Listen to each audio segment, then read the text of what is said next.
Hi, I'm Juan Martinez, Senior Editor at the Harvard Business Review. Welcome to the Accenture Research Executive Briefing. We live in uncertain times. That phrase is often overused, but today it feels unusually precise. Geopolitical fragmentation, supply chain shocks, and the concentration of critical technologies are forcing leaders to rethink resilience, control, and long-term competitiveness. One concept, though, is moving rapidly from policy discussions into the boardroom, and that's sovereignty, especially when it comes to AI. Today, I'm joined by Mauro Capo, Accenture's Europe lead for Sovereign Cloud, and Surya Mukherjee, Global Sovereign AI Research Lead at Accenture Research. We'll discuss how leaders can turn sovereignty from cloud to AI into a strategic advantage. The insights we'll discuss are drawn from Accenture's sovereign AI research and advisory work. Mauro, Surya, thank you for being here. Yeah, thank you for having us. Thank you. Mauro, tell me a little bit about sovereign AI. What is it? And you've worked with governments and you've worked with enterprises around the world. Why is it such a pressing issue today? Well, basically because, Juan, this is a great question. The point is that what has changed is that AI has crossed the line from being just a digital capability to becoming a production factor, a critical one, I would say, on par with energy, with capital, or supply chains components. Once AI starts influencing core decisions, automating operation, or shaping customer outcomes, the question of who controls it then becomes existential. So in the past, sovereignty was largely a compliance conversation. We typically used to talk with clients about data privacy, hosting location, regulatory alignments. Today, it is about continuity. It's about operational resiliency, about value capture. CEOs now recognize that if AI systems underpin critical processes, take, credit decisions or healthcare diagnostics, or defense readiness or industrial optimization, then dependence on a single external technology stack introduces strategic risks. What is different this time is also geopolitics, of course, export controls, extraterritorial laws, trade tensions, and technology sanctions that we have been living in the last months. They are no longer abstract. They directly affect access to compute, to models, and to platforms. So boards, they are asking, what happens if access is restricted?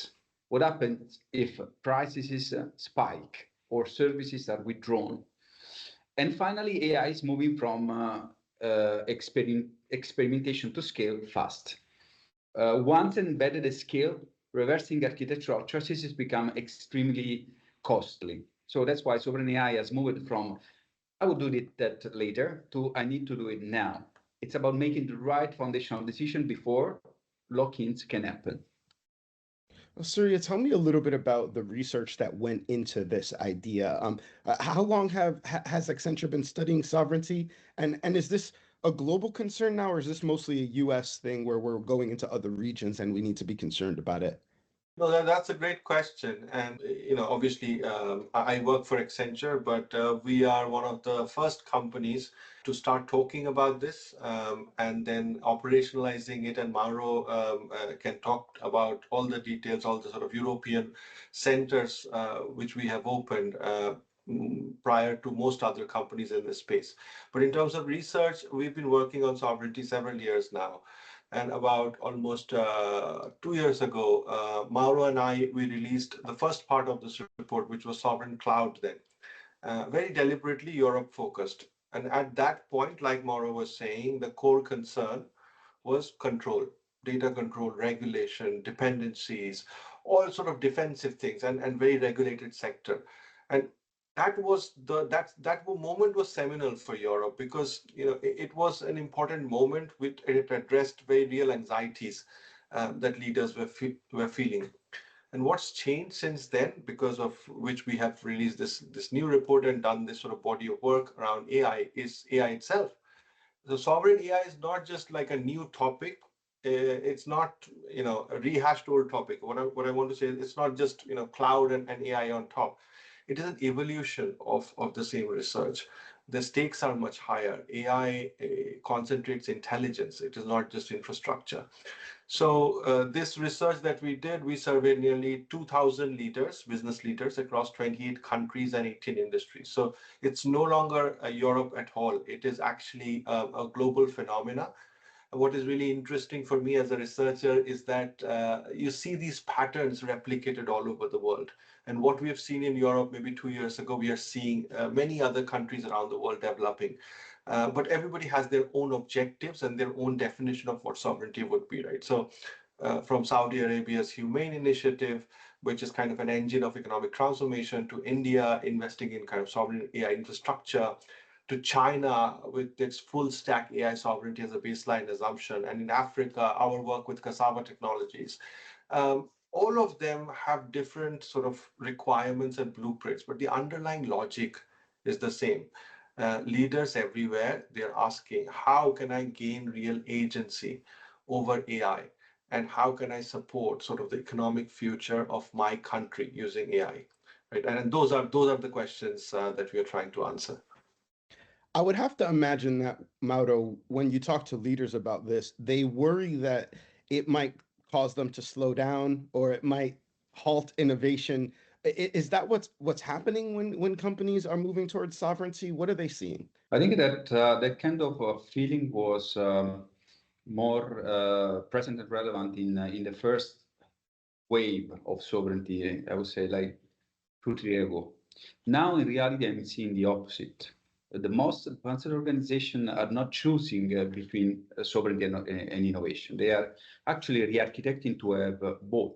Sovereignty today is not about isolation or protectionism. It's about choice. It's about optionalities and, of course, control.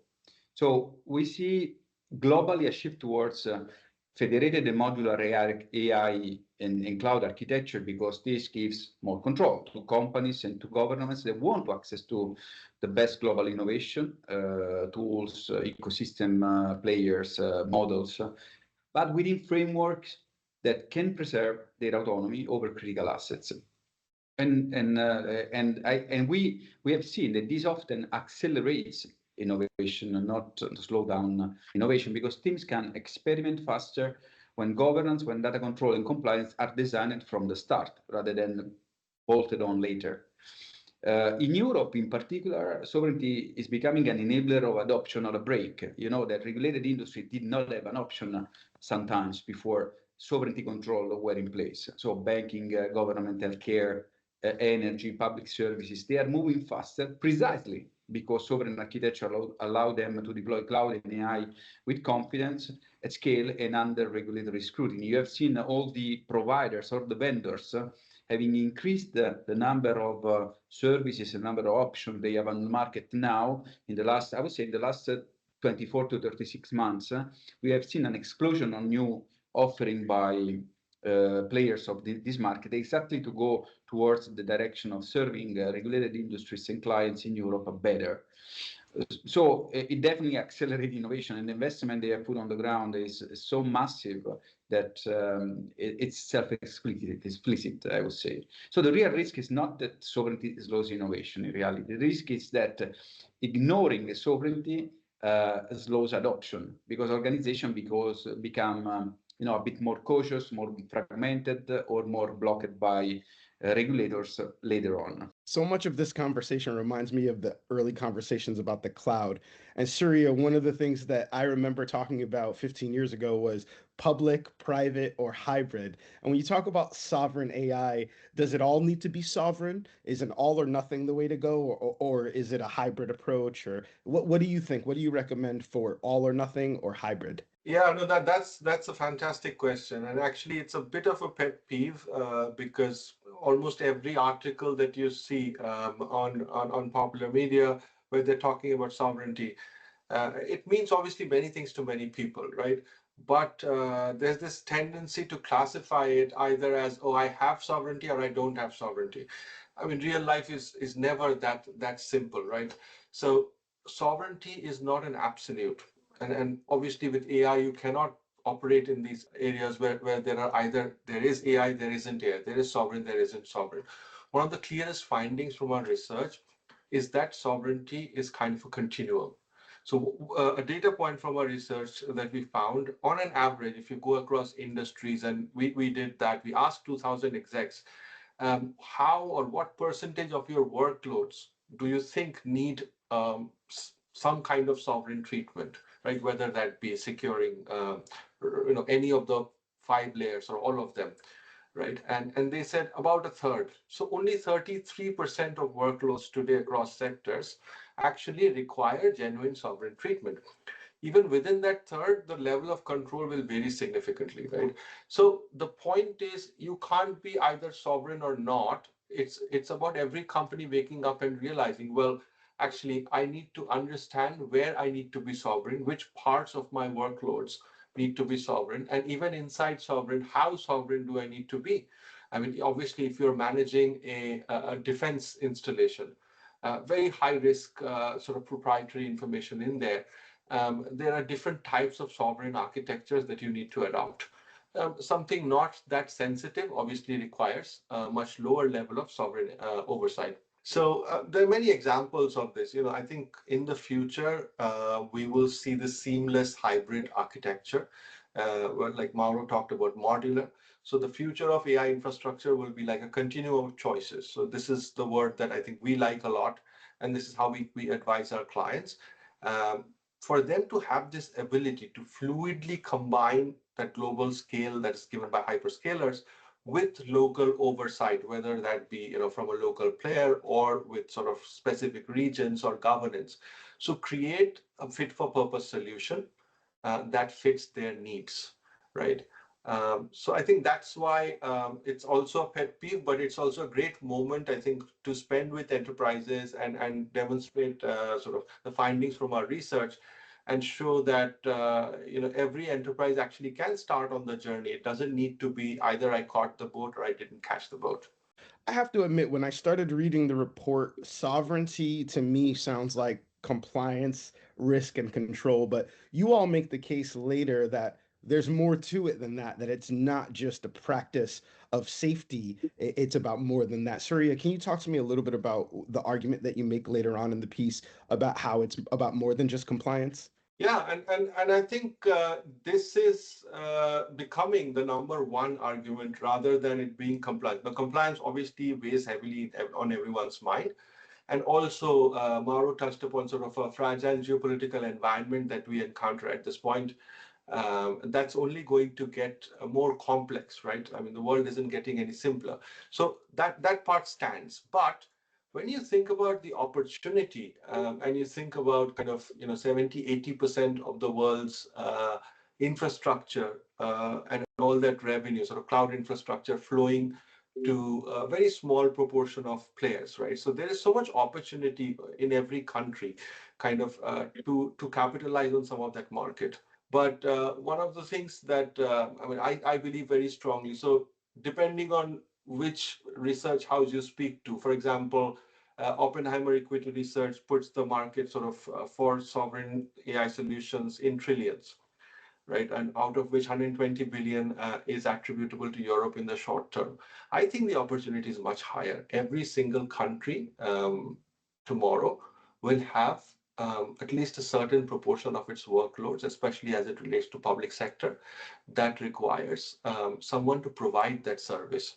And that is the opportunity sort of for the incumbent telecom players, like we see in our work with Indosat in Indonesia.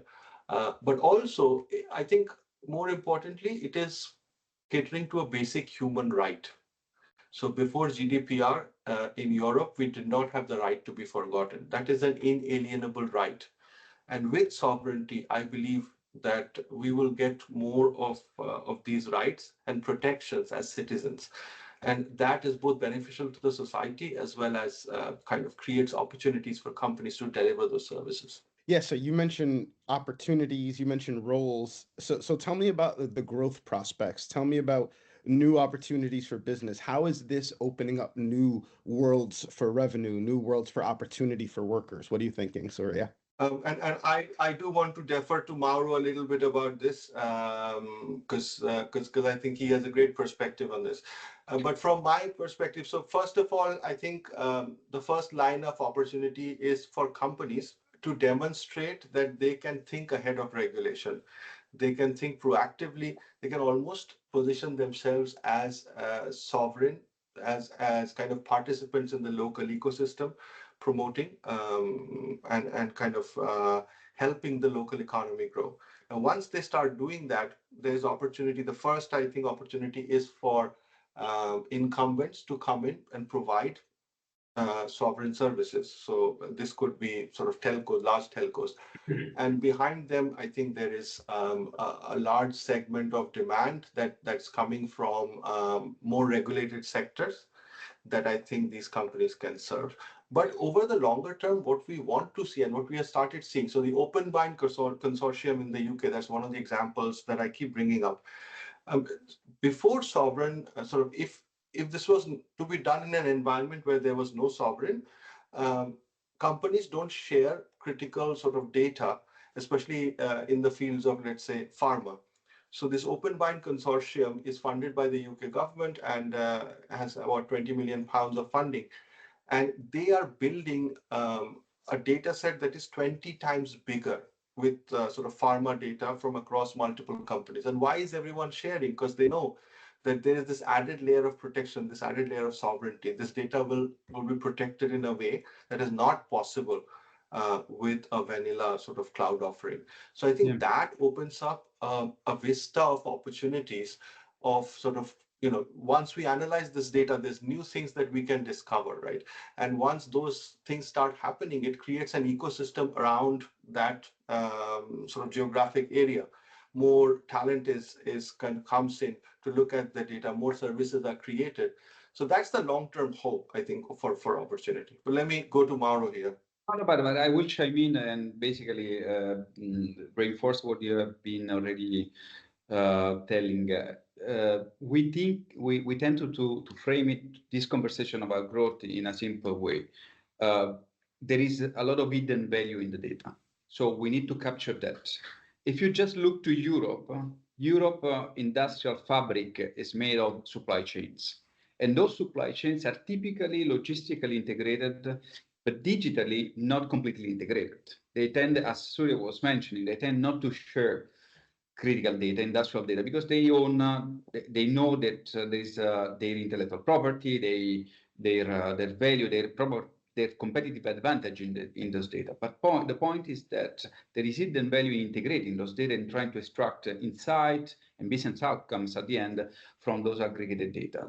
While they are not integrated, because those companies typically do not believe there is a common trusted platform on which computing them also through AI algorithms. That's the reason why sovereignty is unlocking value for supply chains. And if you unlock those value and you need a platform like that one, there is an opportunity in providing those services. Again, as Surya was mentioning, new players are emerging in Europe and elsewhere in the world, let's say in the middle powers that cannot benefit of having the largest hyperscalers of the world or the China powerful investment capabilities. So the middle powers have to unlock that federated game of working together, sharing data in a trusted platform. And so you need sovereign providers. So and then finally, a third reason why this is unlocking growth is because some industries which are highly sensitive, highly critical to the well-being of the citizenship, but also to the the correct functioning of countries, cannot make without the latest technology possible. So they need to control those. They take defense. It's an easy aerospace and defense and defense are easy examples of this archetype. They need to use those technologies. They cannot use them in the typical mainstream commercial flavor. So they need to put them under some form of control. So three ways of growth: the need, the reason why with the economic industrial fabric of Europe, and being a provider, it's a third way to generate growth, which creates an end-to-end market, which is going to be our sovereign AI, sovereign cloud and sovereign AI opportunity that spans in the range of trillions, as Surya was saying. So, Mauro, let's stick with you for a sec. When a leader comes in and asks, is this a blanket sovereignty? Is there a place where I should do it? Is it regions? Is it industries? What do you say to them? How do you talk them through where they need to apply sovereignty immediately? And also, a lot of your time is spent in Europe talking to European nations about this. Where does Europe fit into the sovereignty approach? So, talking to client, our initial pitch is that the starting point is not ideology, but it's your context. It's situational. I mean, so you need to look to the topic and the challenge through different lenses. The first one is criticality. So Surya was mentioning that not all the workloads in data needs to be really protected by sovereignty control. So you need to understand as a client, as a company, where does AI or cloud, let's use AI as our reference technology for this discussion. Where does AI touch really mission critical processes or touches safety applications or rights, human rights, as Surya was mentioning as well. So first of all, criticality.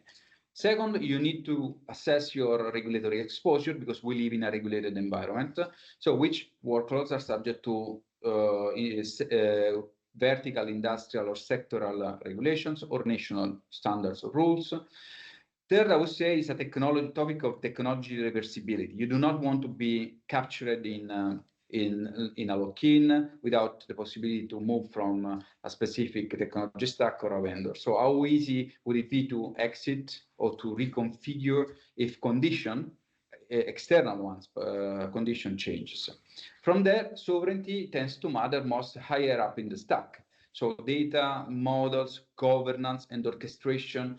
Not all the workloads needs to have the same level of control as we said.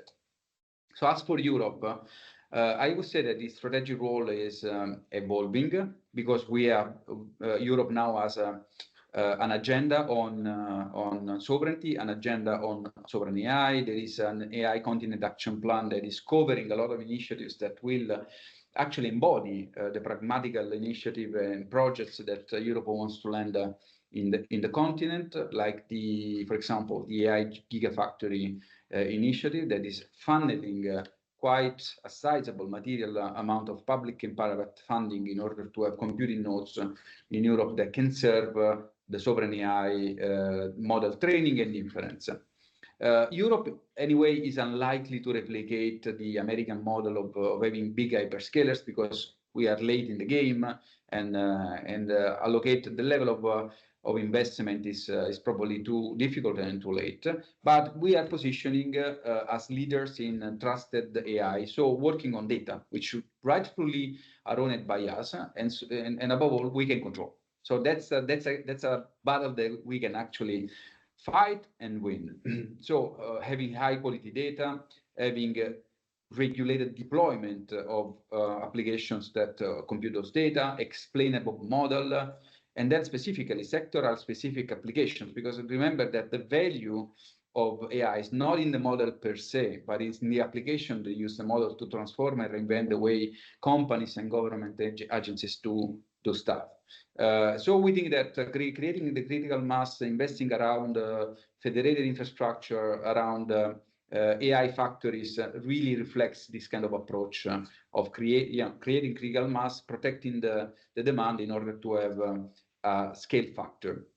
So in short, the Europe strength is not in just building cloud champions or AI winning model in the market, but in making AI really deployable, governable, and trustworthy at scale, especially in complex, sensitive, regulated environments. I feel like every AI conversation I have, the conversation of an overbuild or building too fast has come up. So Mauro, let me ask you this. When it comes to building out that sovereign infrastructure, is there some risk that the supply will overmeet the demand and we'll have too much infrastructure built out with nothing left to do with it? That's definitely one risk, and that's definitely a conversation that we're having more and more in the last few months, mostly because there is a private market that is already showing that this dynamic is ongoing, and I'm talking of the GPU as a service provider, the neo clouds. They are actually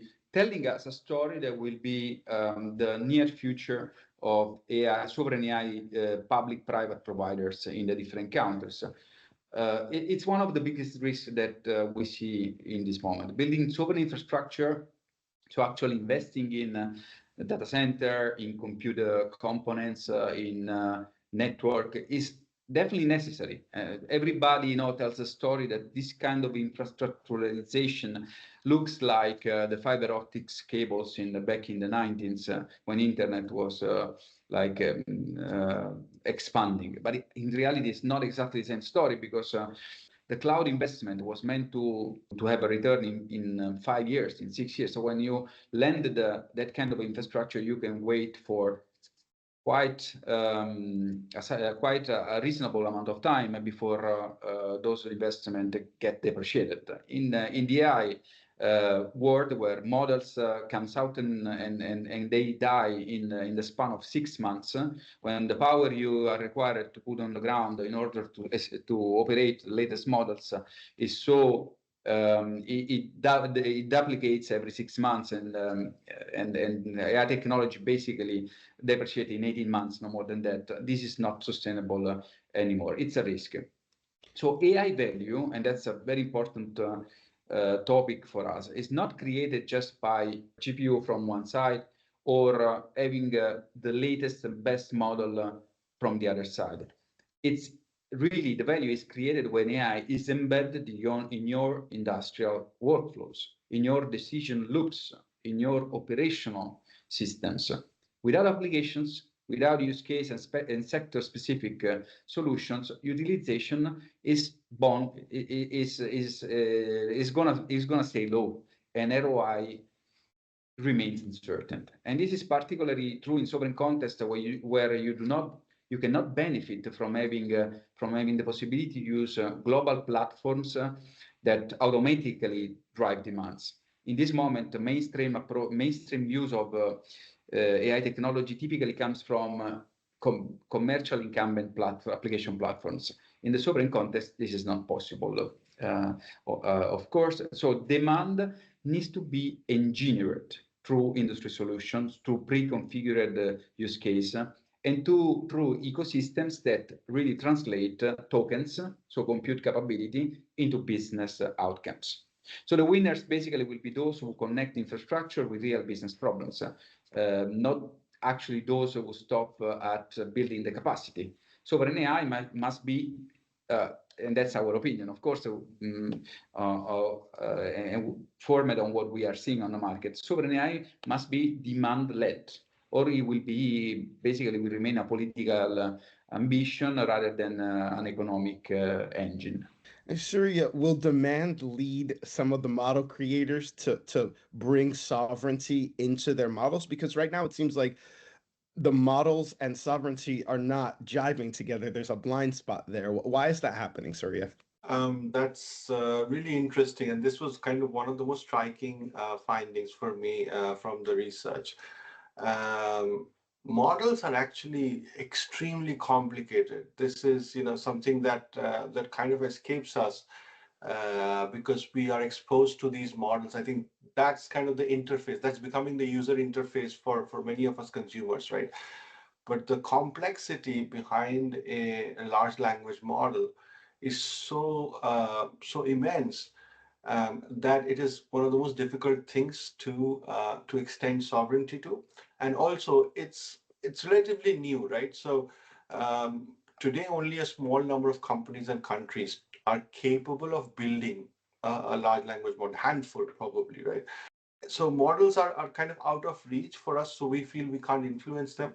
And also they are new, right? So they're opaque. Most of these models are inscrutable. But in many cases, we fear that, out of, let's say, the hundreds of thousands of models on open source platforms like Hugging Face, unless you test them fully, you can never know whether a model has a backdoor, for example, right? Or whether it's sending something somewhere else.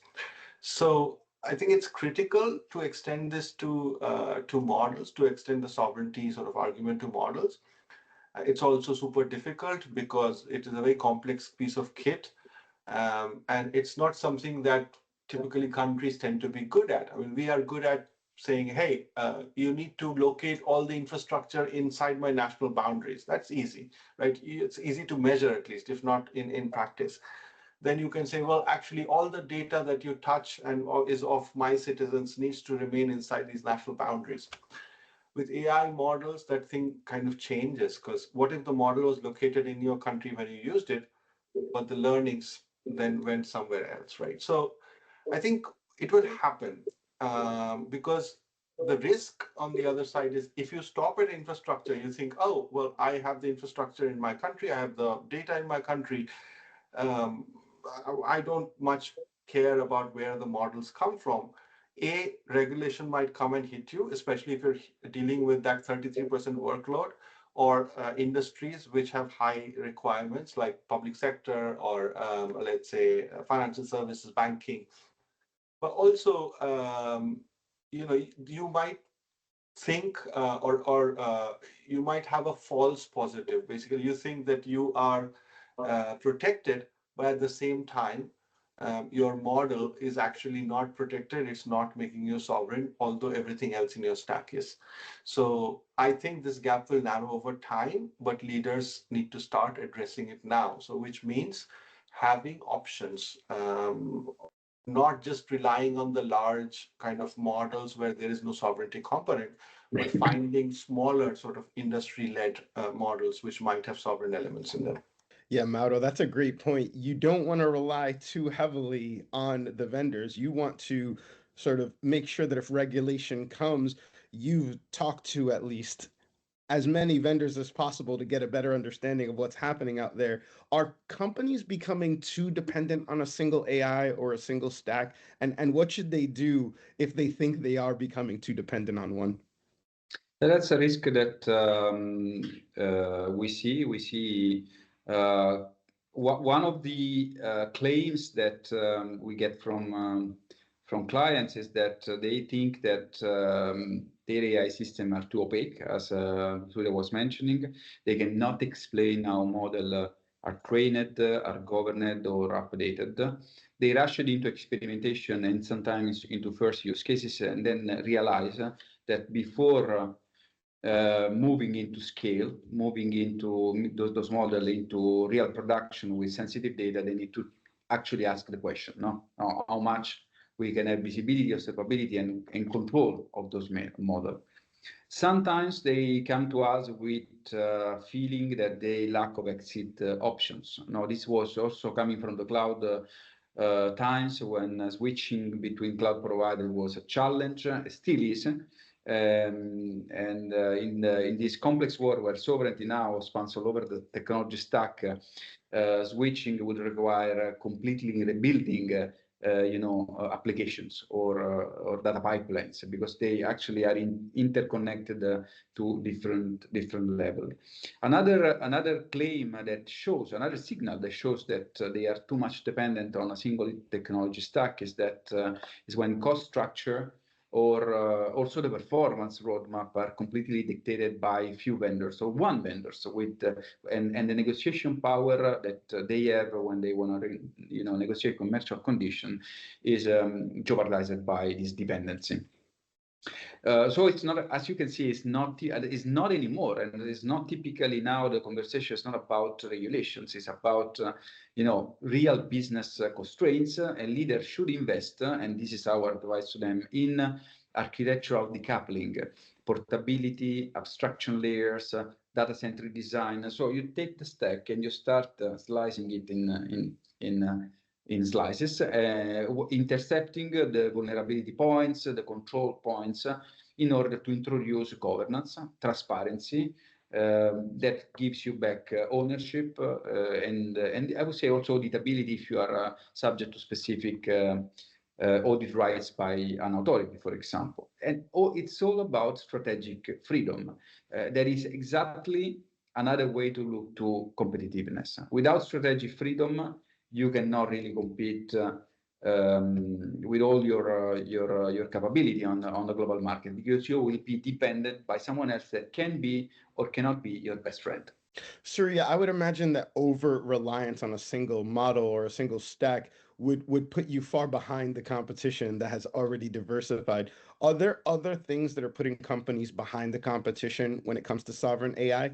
Yeah, no, absolutely. And we found kind of four signals that almost separate the companies that we see leading the pack to everyone else. Um, the first one is about leadership. It's not technical at all. What we found was only 15% of companies found that they had a C-level or a board level member looking and thinking about sovereignty. So that is shocking, right? In this day and age, we believe that it should sit the issue of sovereignty, not just technical, but all the decisions that need to be taken and how important those decisions are can only be taken by someone in the C-suite. So there needs to be a champion, a C-level champion for sovereignty. So that's number one, right? The second, we talked about this, you cannot have sovereignty just as defense. It can be offense, which means it can be a growth lever. So I think you need to articulate that and have that very clearly laid out in your enterprise. How will you use sovereignty to create value for the organization, for your customers, unlock new markets, enable collaboration, build trust, whatever it is that you're going after, but not just compliance, right? So what is the compliance plus angle that you can take? And the third is, and this is advice we've given to clients even before, don't try to build everything yourself. Take a selective, a very ecosystem-driven approach. We talked about the continuum, right? So not everything needs to go one way. There are multiple combinations, and we are such a partner. We can advise on kind of what is the right mix of global and local partners, depending on the use case, the industry, the geography. Don't try to attach sovereign, 100% sovereign label to everything. And finally, we just talked about this one, right, where the AI models are kind of a whole where we haven't done much. So the point is design your architecture for intelligence. You don't just think about infrastructure. The architecture comprises of everything, right? So you have to think from all the layers, so right from cloud infrastructure to GPUs to the data to the AI layer. And then finally, the applications layer. It has to touch everywhere for it to be truly holistic. So four things, I think. One, it's a leadership issue. The second is it's a growth driver, not just compliance. The third is, build with your ecosystem. It's a continuum. And fourth is, think about everything, not just infrastructure, but the entire architecture. Mauro, are those the four principles that an ambitious uh, worker who watches this video and then brings it to the C-suite, are those the four principles that they're going to tell their C-suite that they need to follow? I guess what I mean is when you say design for sovereignty, are those the four things that you need to design toward? Yeah, And yeah, is that no, what no, leaders need to consider? they definitely are. In general, let's say that in general terms, the topic here, the point is elevating the level of abstraction when you think to sovereignty, because this topic has been relegated for so much time to the technology leaders in the company, so to CTO, CIOs, CTO mostly, and compliance manager as well. But now it's not. This is not possible anymore. The board has to step in and take accountability for sovereignty. So it means shifting from pure technology decision to some form of system design thinking, asking questions like who actually control the learning loops of the models, who can intervene on override decisions, where do data models policy live in reality, in which jurisdiction. So as you can see, really questions that do not refer just to technology leaders in the company.